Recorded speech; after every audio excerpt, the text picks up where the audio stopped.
Hey, good morning. I believe I know everyone here. I'm Sara Carlson. You all know me as the director of the beginning school, and I'm excited to talk to you today.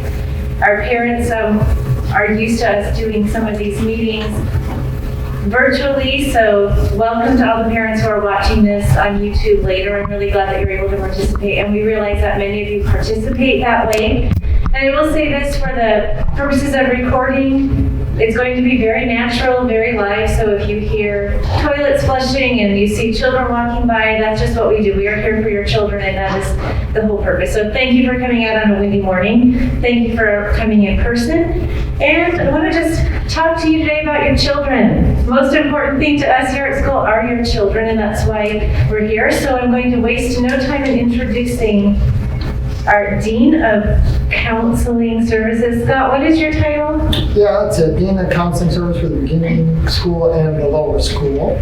So Scott has the letters after his name. He does all kinds of work with your kids, but he needs no introduction in beginning school because he's Mr. P, and everybody loves Mr. P. So Mr. P is going to tell you a little bit about himself and what he does at the school. So go ahead, Mr. P. Hi, good morning everyone. My name is Scott Pasieka. I am new to Meadows and I'm coming from Chicago.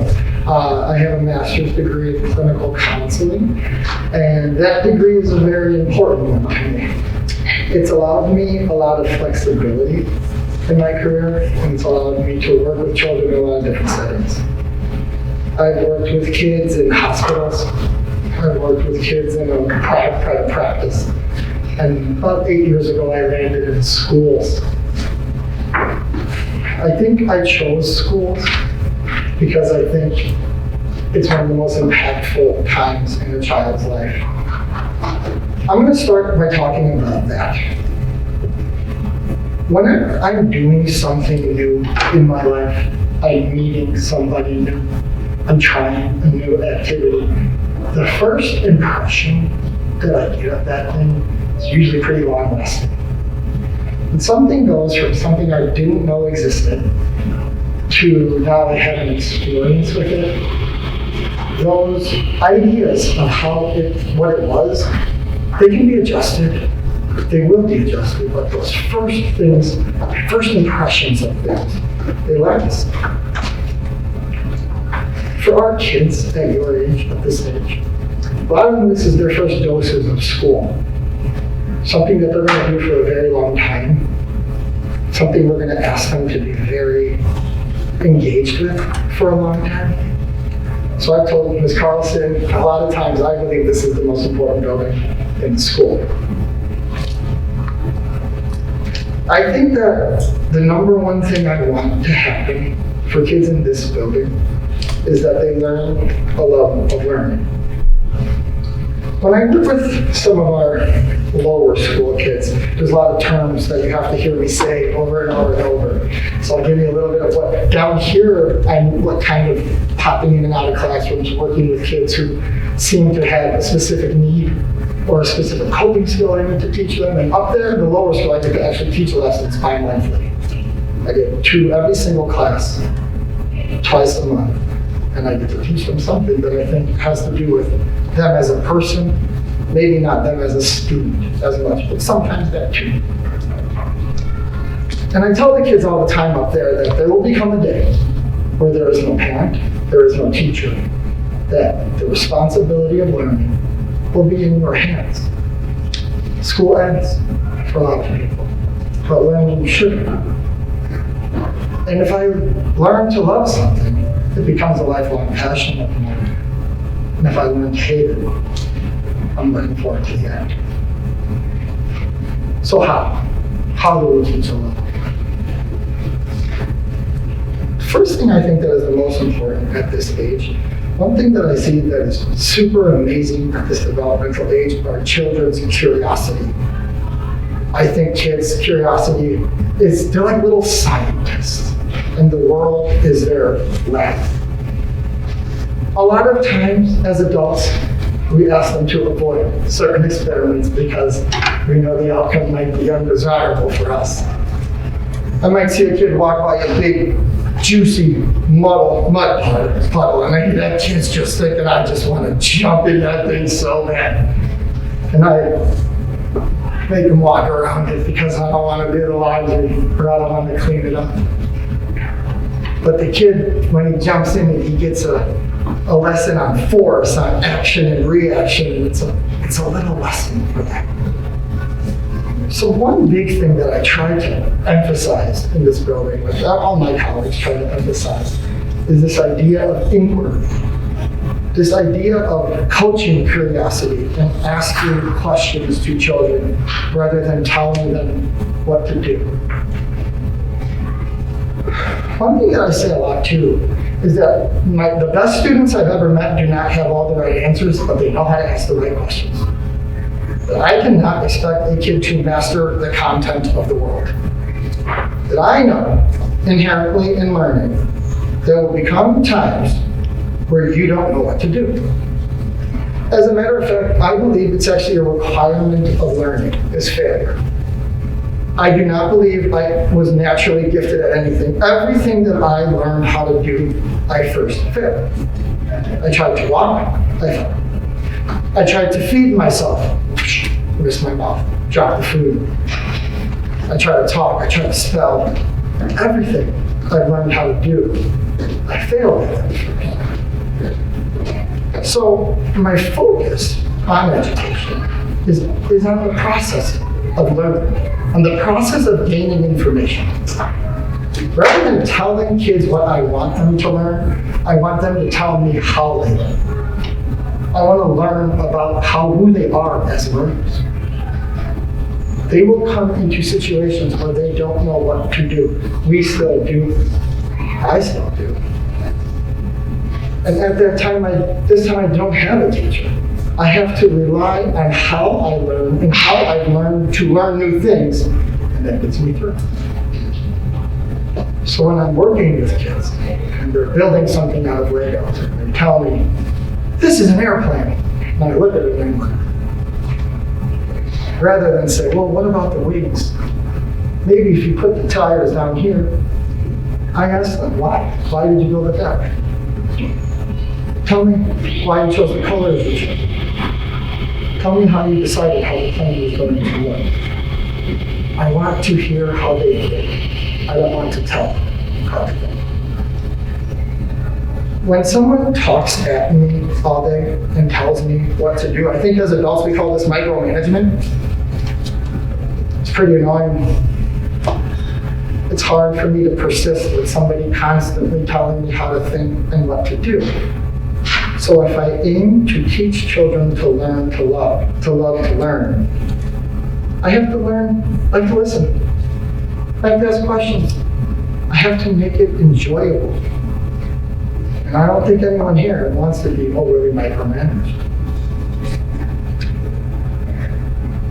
Another thing I want to talk about are developmentally appropriate expectations for children.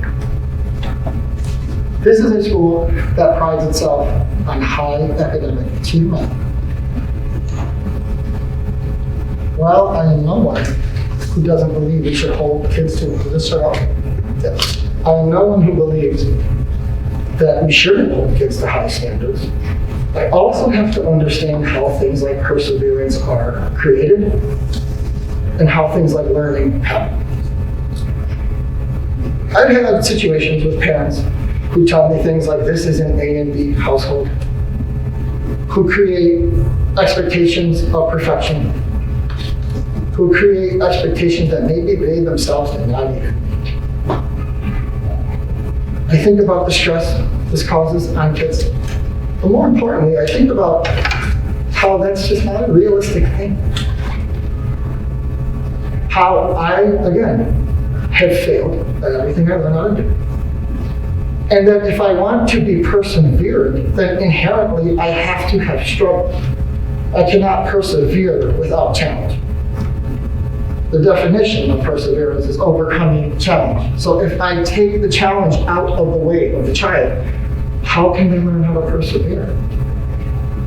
I think this is one of the hardest things to do as an adult, is to watch a child struggle, is to know they're feeling discomfort, and allow it to persist.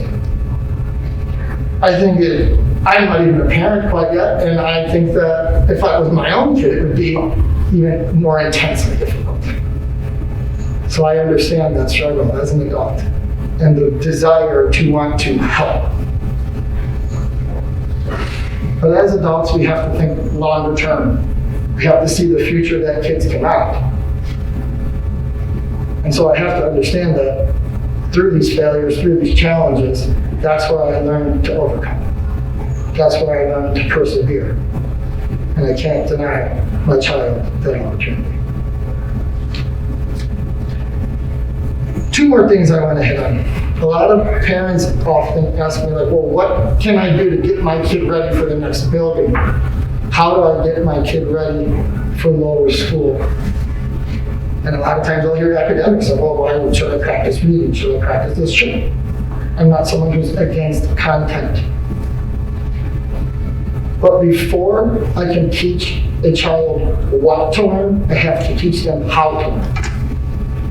And at this age, things like sitting still can be hard. Things like focusing can be hard.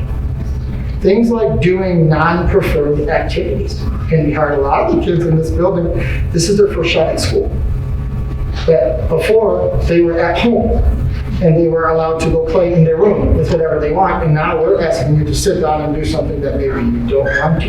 You have to appreciate that. That is also a skill. So one thing that I always encourage parents to do is to coach those skills too. To teach kids, not what do you want for dinner, but do you want this or that? Not go play in your room, but you can play with this or this. To start not eliminating their choice and agency, but getting them to start to understand you don't always get everything. And sometimes you have to do things that you don't want to do. And to reward them for those skills too, not just the grades. For rewarding them for persevering through difficult things. In the lower school, parents come to me about that a lot, about the grades, about the outcome, rather than the process. Parents worry that my kid has a C in English, rather than learning what style of learner they are, or how I can teach that child, well, when you're not good at something, what should you do? Rather just feeding them more worksheets to get that grade up. I've never been asked for my 4th grade transcript. I don't know who my 5th grade teacher was. The process of education, hopefully, is lifelong.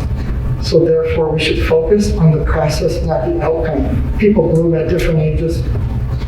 If you'd have judged me by who I was as a 6th grade student, you'd have seen a different student than in my master's degree. So be patient with your children.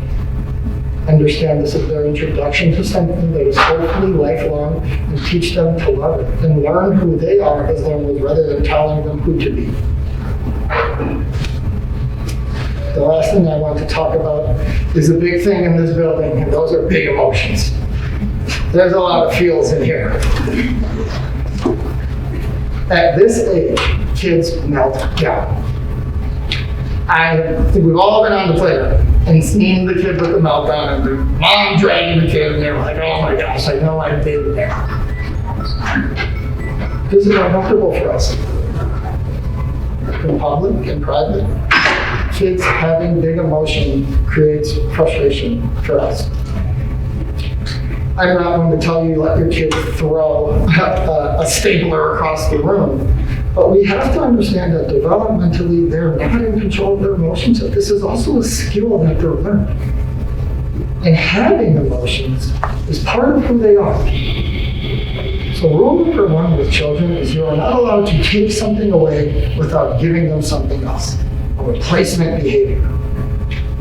So if I have a kid that's a big anger kid, and when he gets mad, he chucks everything off his desk, I can tell him, listen, buddy, you're allowed to get mad.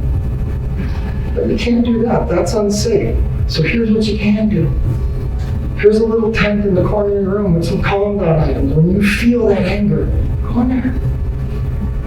I can't have you punching me, because you could hurt me. That pillow's got no feelings. If you need to get anger out on that pillow, that's okay.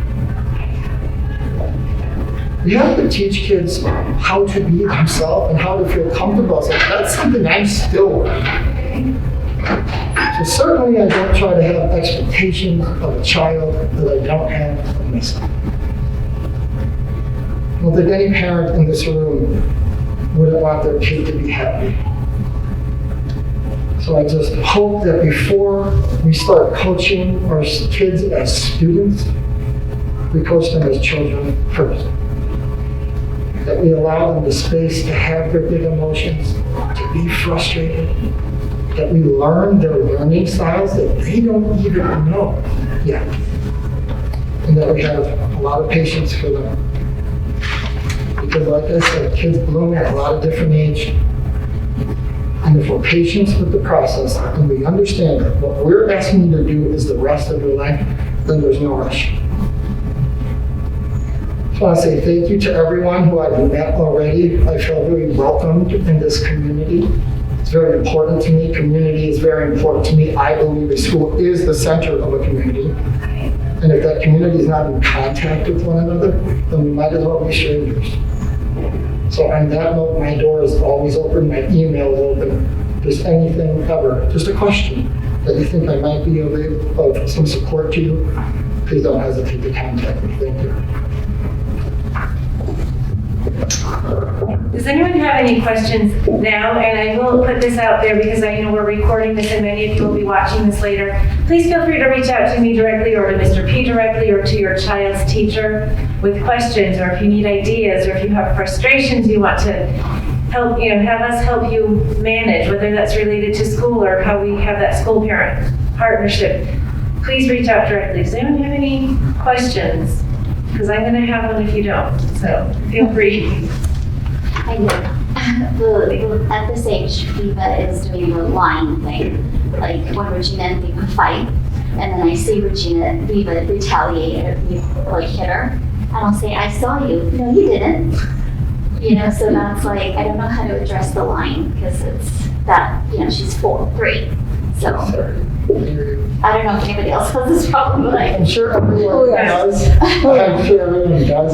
I recently read a book called Why Children Lie, and pretty much a long book on saying because they don't want to get in trouble. Right. So I think, we've all kind of done that, and that's kind of part of my role in the school is student behavior adjustment and awareness, teaching values.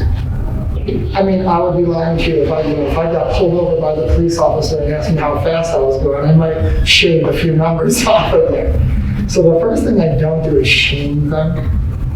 There's no such thing as a liar and an honest person. People do both. Honest people tell lies, and liars tell the truth. So the first thing I don't is judge a child and expect, going back to what I talked about, expectation. My expectation cannot be perfection in anything. It's unattainable. So I have to understand that I will be like him. And that's kind of an ego pill to swallow. That this little child that I brought to the world, how dare you? But it happens. And we want them to learn accountability, but we don't want them to fear the consequences. Like I said, discipline and consequence has to fit the crowd. So if I am afraid that my consequence is too high, all I try to get out of it, lessen my sentence.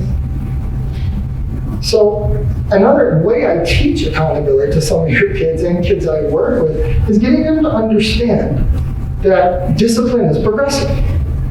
If I get pulled over by that police officer and I get that speeding citation, the first one might be a warning. Then I get pulled over again, now he's writing me the ticket. Now the third time it's a big fine, and the fourth time maybe he takes the license away. If we start with the heaviest of hands, if any time I got a speeding ticket that took my license away, I would never tell the truth about how fast I was driving. So we have to allow, again, room for failure and room for soft consequence that becomes progressive, and getting them to understand that don't be afraid. I'm not going to crush you for this. But if, like any lesson, if I consistently make the same one, the price goes up. Everything kids do is for a reason. I've never met a manipulative 3-year-old, you know? They're working on like instincts and reactions. They're watching us. And they'll catch you lying too, so don't be too hard on them, because they'll call you out on that. So when it comes to something like lying, I preach the messages of honesty while understanding that I've been dishonest. I hold them accountable in an appropriate way. And I hope for the best.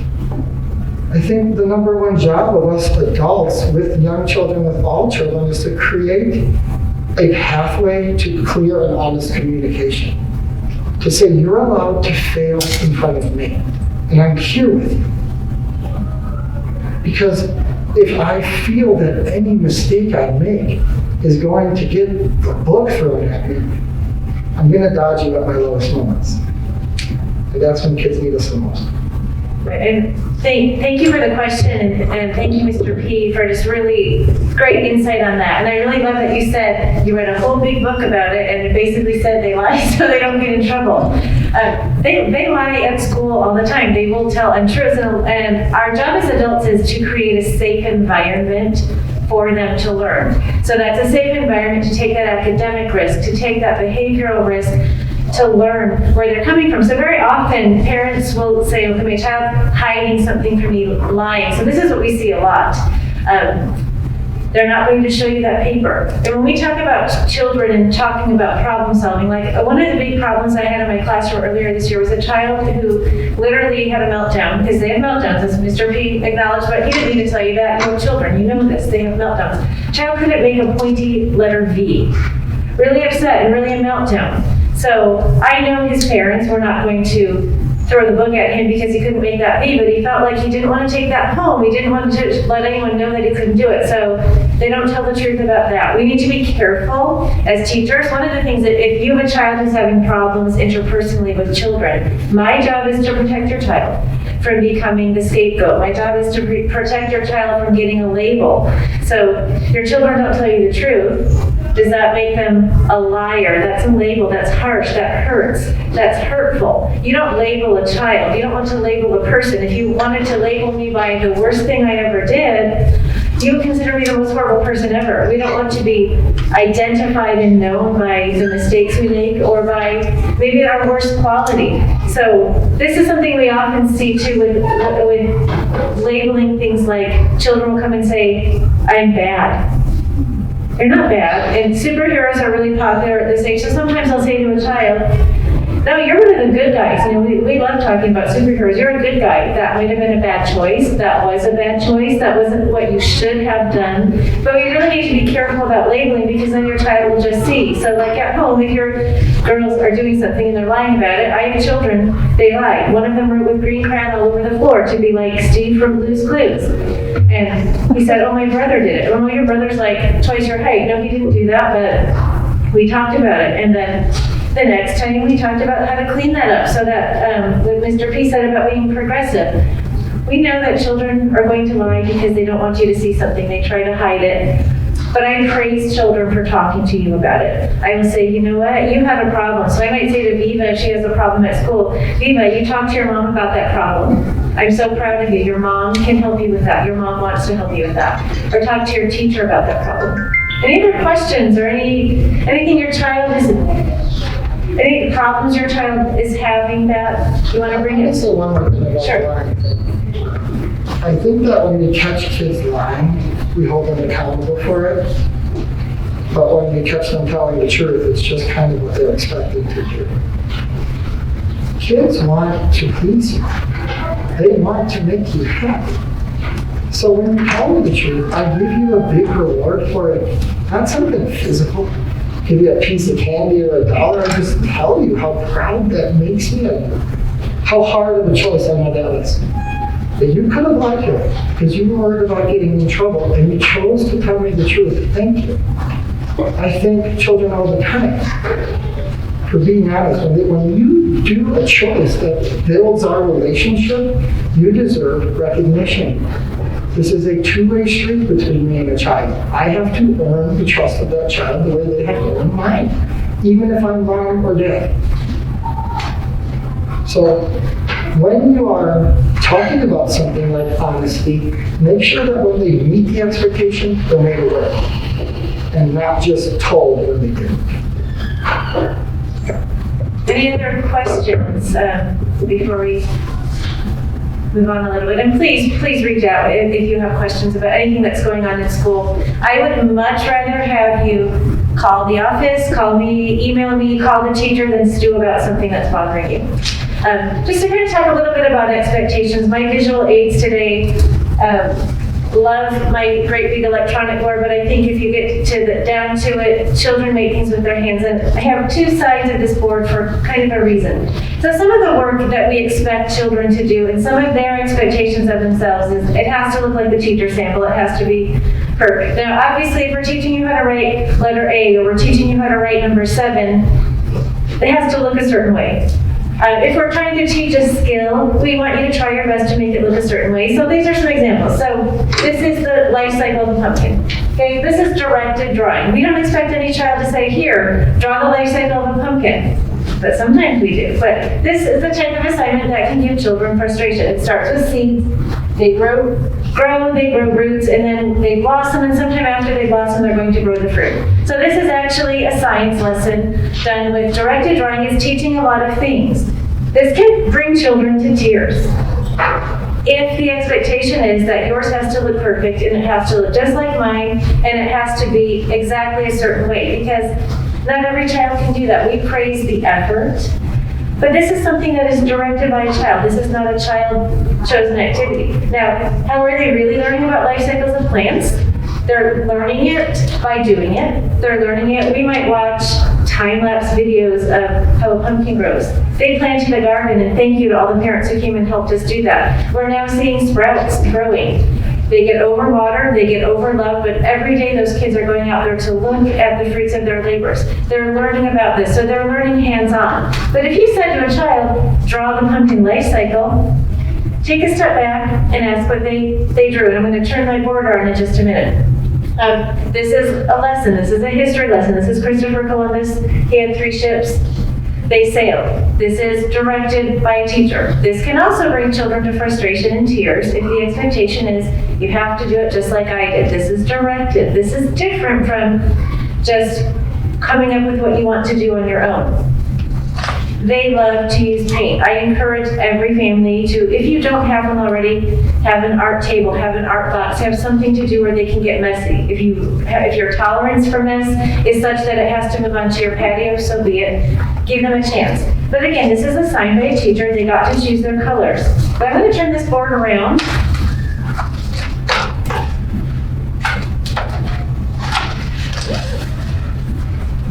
This is what they're most proud of. The work that they choose to do. So actually, the child's mother who made this right here, this was made for me for my office. Do you like my rainbow hearts, Mrs. Carlson? I have a little rainbow heart in my office as a paperweight on my desk.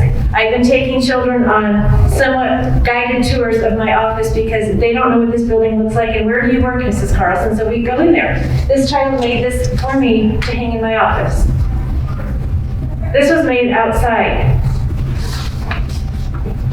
Look at this, and I have to return these, so I cannot keep these forever. We just put materials out and they make what they want to make. This is what they're really the most proud of. This does not cause frustration. So if I say draw a pumpkin life cycle, they may draw whatever they think it is, and then instead of saying, oh, but that doesn't look like a seed, that doesn't look like my picture, you ask them about the picture. You ask them, what did you make? Tell me about this. So we do this a lot at school. Tell me about your picture. Or if it's a Lego structure, tell me what you built here. Or if it's something with the waffle blocks, oh, explain what you're thinking about this. Give them a chance to tell you what they're thinking. So school has that balance. There's a work-play balance, but there's also a balance of, okay, if I'm learning letter A, I have to learn letter A makes a particular sound. It's a symbol that represents a sound, and I put it in a word. Like, I can't just make that up. Because that would be really messed up. If I teaching you something about numbers, there's a quantity of 8, I count out 8. If you count out 7, I'm not going to say, okay, you're terrible, or you're not good at math, because they're going to go, what's math? But also we're going to say, let's count those again. So we teach that with things like matching numbers, or we teach them with things like a balance, where we say, okay, here's a 7, let's put 7 weights on there to see if we can make it balanced. But we give them an opportunity to explain what they're thinking. And they do get stressed. Have you ever seen your child get stressed when they can't do something? What is the way to handle that? We see this every day. I could tell you like the littlest things cause meltdowns. One thing, prepping them, telling them that it's okay, we're going to try this for the first time and let's try it together. Something that I do in the classroom too is pointing out if I make a mistake, I can admit that I make a mistake, and I can also point out that, okay, time out, kids. I made a mistake. I put the wrong day up on the calendar, and we fixed it. So I didn't have to cry, but it's okay to cry, but I didn't have to. I could fix it. Learning how to solve problems, and remember, for your children, little things are problems for little children.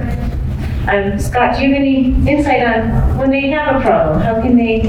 What can parents say to I want kids? to kind of piggyback off the importance of allowing them to be creative, especially with art. There's a reason if I was working with a kid clinically, which I don't in this building, but when I was in a private practice, at this age, we don't use talk therapy, we use art therapy, right? There's a reason. There's a lot you can tell about how a kid draws and what they write.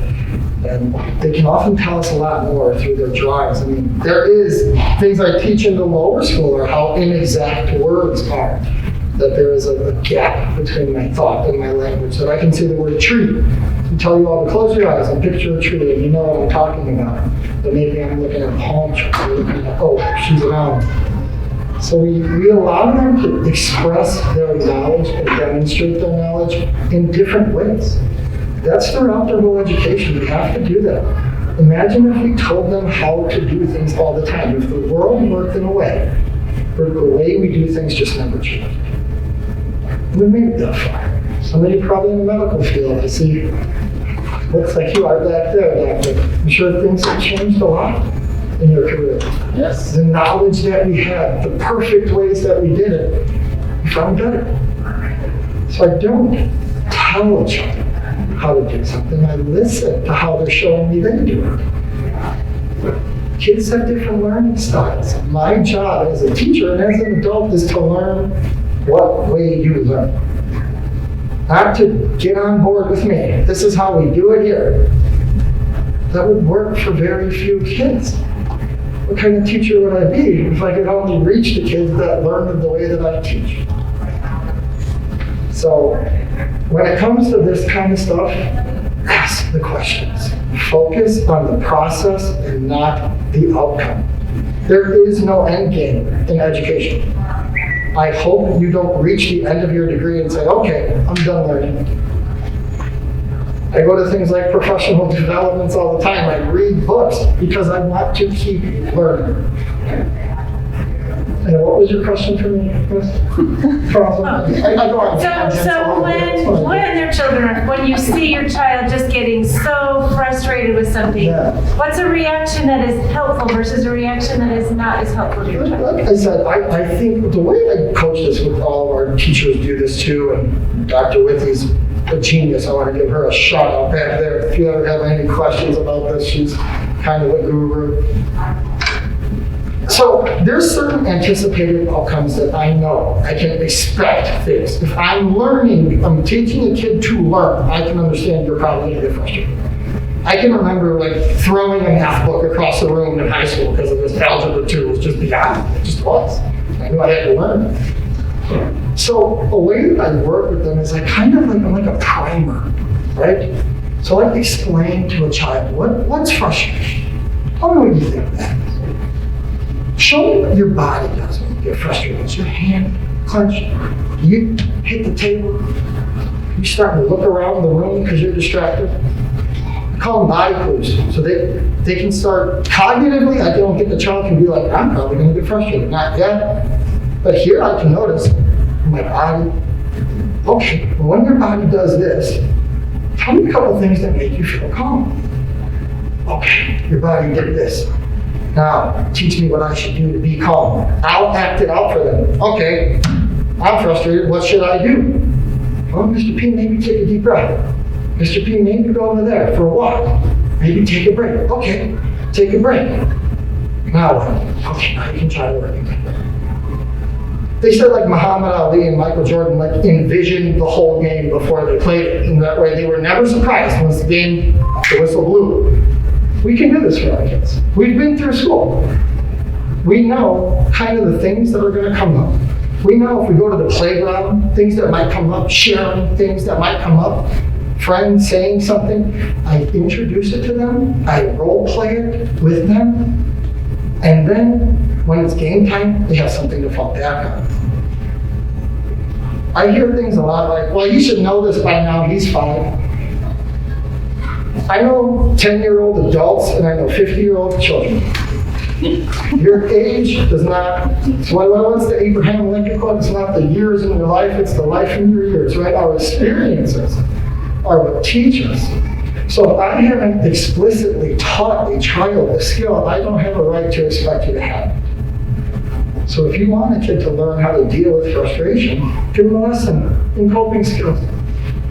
Show them what their body does when they're frustrated. Show them what your body does. You know what they'll start doing? They'll say, Mom, you look frustrated, and then go for a walk. Becomes a partnership. Then I say, thank you. Thank you for helping me. I'll help you get less frustrated. You help me. Now they have a job. They have a task. They're equal. It's not teacher and student. It's team. I work better on teams. So introduce the idea, role play it out. The same way you do if you're going to give a speech. I might take some notes. I might look in the mirror and do it. And then when it's game time, it's not new. New is hard. So you know, you've went through this. You know what are kind of emotions and problems your kids are going to run into. Do a little pregame. So just to piggyback on that a little bit, when they know what to expect, it's just easier for them to be able to handle life in general. So in our classrooms, I can't teach your child something if your child is having a meltdown. If your child misses mommy. This happens every day in this building. Somebody's missing mommy, somebody's crying, somebody wants to see dad. We calm them down. Some children that's drawing a picture, some children that's just taking a walk, some children you might notice like things around this building that, oh, I wonder what that's for. There are shapes outside. As you walk out, you'll see them, they're taped to the floor. Some children like to just find the shapes. They'll do a shape game. They'll sit down. Some of the activities you see out in the area outside this room are designed for children to calm down. So whether they come down with Miss Marino or they do it in a classroom, it's some children it's kinetic sand. Have something at home that will let them calm down. Then I can teach your child. These meltdowns really don't last very long if they have a way to become calm. And then I can teach you something. If you're trying to write, letter V without a point, okay, if you're frustrated and crying, we're gonna put that paper away for a minute. We're gonna go calm down. We're gonna do it together. We're gonna go do it on a whiteboard. We're gonna go do it with a crayon. We're gonna do it with muscle memory with your finger. It's okay if that paper comes home and you don't have 12 pointy V's on that paper. You know what it looks like, you know what you want it to do. You're only frustrated because you don't have the fine motor skills to make your hand do it. We're gonna try. We're gonna keep on working until we get there. And the successes. So what I like to do as a teacher, if you're writing 12-letter V's and let's say, which one is your best one? If that child has one that's their best one, I'm gonna start by that best one. And then we don't worry about the rest because we know this is going to come. And something I keep in the back of my mind all the time when I'm working with children is, I know how to do this because someone taught me. So I don't think these children are going to grow up and not know how to write letter V or not know how to count to 7. They're going to get there and we're going to work with them until they get there. But we need to have a safe environment where they can learn. We ask a lot of our children. And sometimes we have to step back in beginning school and say, hey, our audience, they're 3. They're doing pretty well for a 3-year-old. And they love to learn. And they love to come home and tell you what they're doing. So any questions? This kind of wraps up what we wanted to cover on social and emotional learning. And this is not like the definitive conversation about it. This will be going on. And I hate to tell you this as a veteran parent. As soon as you get used to parenting this stage, what do? They're done, and then you have to figure it out all over again. And I said one more Mr. thing. P. I know I can rant a lot. When I talk about emotions, I got a lot of time for it. One last thing I want to say about emotions is something I talk to the kids a lot about, is that I don't want to deny a child an emotion or like make one bad. A term that I learned in my master's degree that I will fight till the day I die was the idea of negative emotions. I ask the kids this all the time. If I asked you, what do you think they identified as negative emotions? Anger, sadness. When we see kids mad and angry, we want to change their mood. The kids want to change each other's mood. Mr. P, Charlotte's sad. We want to cheer her up. Sadness is an important emotion. It reminds me of something that was very important to me. When I think about my grandma passing away, I get sad because that was an important woman. When I think about Abraham Lincoln being shot, I don't get sad. I mean, that's a terrible thing, don't get me wrong. But I'm not as connected to it. So when a kid is saying, I miss my mom, that's not negative. That's not bad. I tell the kid, yeah, of course you miss your mom because she's very important to you. That's okay to be sad. If you want to be sad over there for a little bit, that's okay. It'll pass. If you want help with that, here's some things you can do.